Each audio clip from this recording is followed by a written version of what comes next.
Ever wondered how some folks grow their money so easily while we're often struggling with bills?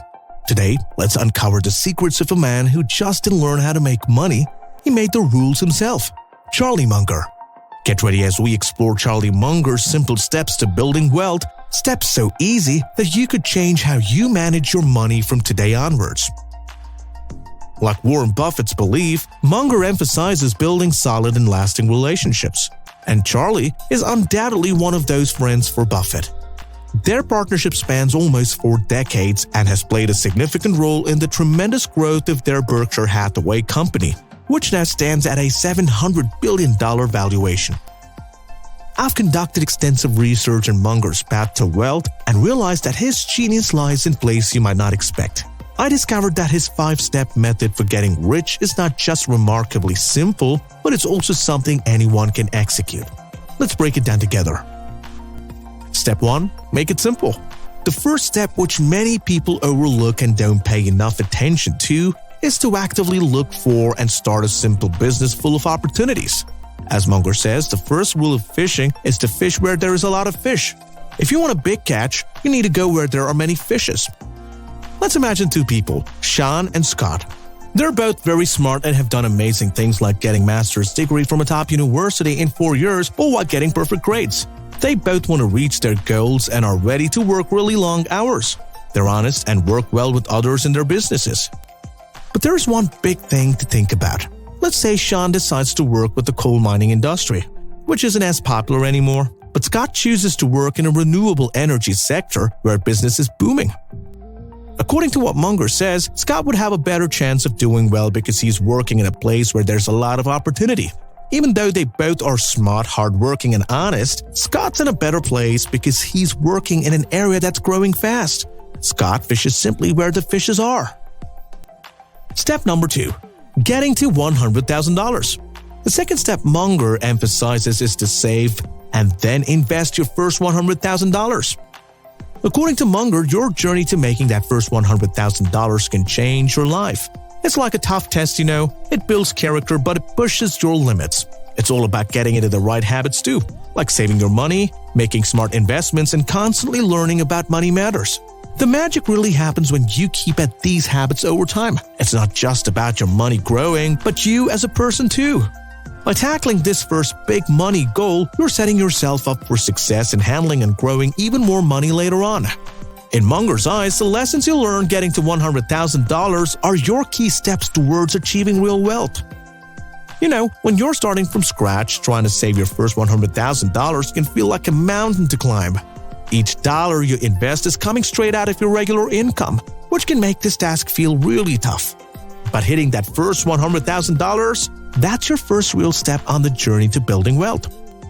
Now, getting started is always hard, no matter what you're trying to do in life. The first step is often the most difficult, but also the most important. After all, you can't get anywhere if you don't start moving, right? This is just as true for your financial goals. So yes, saving up $100,000 might seem like a massive challenge at first, but it's worth remembering that the first step is always the hardest. Once you get that momentum going, things start to get a lot easier. As Charlie said, we've got to start trying to be better and become better.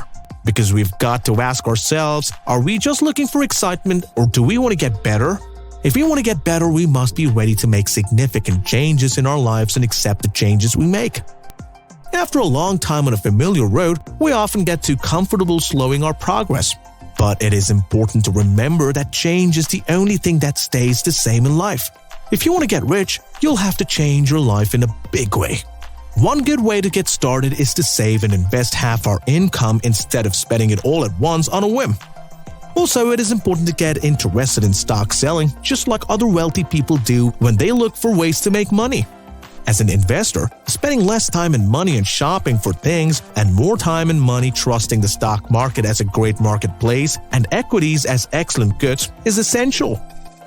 Scaling up becomes less challenging once you successfully achieve your initial $100,000 milestone because you will have reinvested the profits from your acquired assets. Your account balance would consist of your principal amount and the profits from your investments. As a result, you won't need to save as much to reach your next $100,000 milestone. After making your first $100,000, as Charlie suggested, you can slow down a bit and let the power of compounding work in your favor.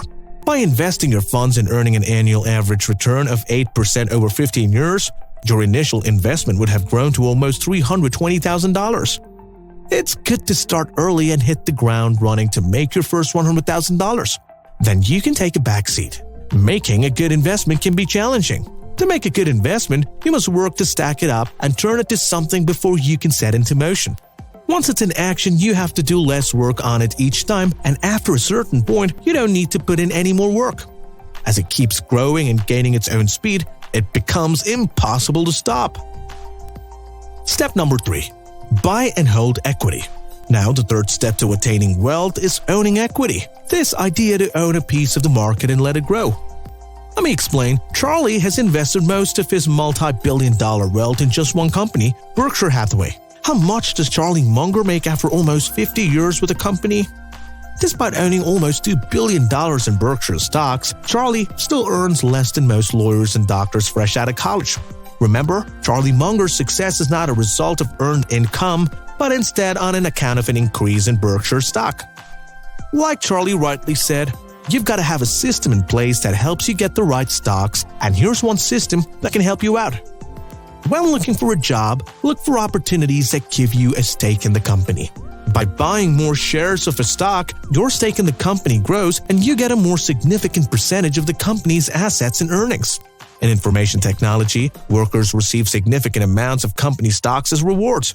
And this has made people in such fields become multi-millionaires after joining these rapidly expanding companies, thanks to their increasing value of their stock grants throughout their employment. Step number 4. Don't spend. Now, you have to make your spending less than your earnings. Just like Charlie admired his grandfather, who spends below his income, spending less than you can make is essential if you want to become rich. To most people, this seems simple, but it becomes a roadblock when it comes to practicing it. But I'll first address the big spenders who spend more than what they bring in every month. When you start paying more than you have, you'll receive gifts or take out loans. The process of obtaining a loan has never been more straightforward than it is right now. And all thanks to the rising tide of the solid global economy, whether it is to buy a new set of gadgets, a vehicle, or a home, there are many opportunities to be enticed into taking out a loan.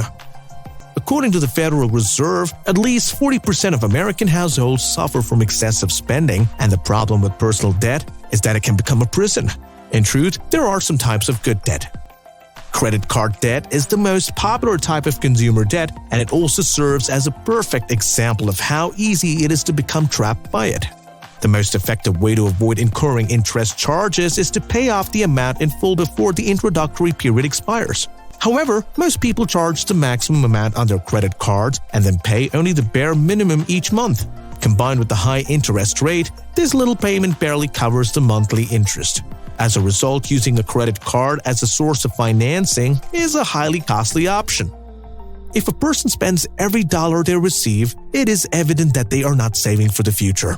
And this means that they will almost certainly need to take out a loan to finance large-ticket things such as furniture or travel. As a result of this behavior, obtaining financial prosperity will be difficult, if not impossible, because the debt trap has been established. Step number 5. Diversify, but to a certain point only. Charlie said he's comfortable with his not too much diversified portfolio, which has made him rich. While diversification is excellent, too many diversified assets can lead to problems. And in Charlie's famous words, excessive diversification is foolishness. Now, diversification is one of the best ways to smooth out the bumps on the roads of investing, but what does it mean? Diversifying your assets means putting money into different types of investments with the knowledge that the results of these investments will change over time. In the stock market, the value of some assets will go up while others come down or stay the same. Because of this, having a broad portfolio can help protect your earnings. Understanding diversification can be challenging, and only some people grasp it immediately. However, I want to emphasize the importance of practicing diversification wherever you invest, as it plays a crucial role in your overall financial well-being. Knowing that potential risk is associated with excessively diverse investments is essential. As your stock holdings increase, monitoring and managing each becomes more challenging. This risk arises from having too many assets in your investment portfolio. Excessive diversification can cut down on how much you make by giving you the average return on the market. But if your risk tolerance is high enough that you need hundreds of stocks in your portfolio to feel safe, the best way to put your money is in low-cost index funds instead of picking out individual stocks. Hope you enjoyed great knowledge shared by Charlie Munger. If you liked the video, please do not forget to like and subscribe.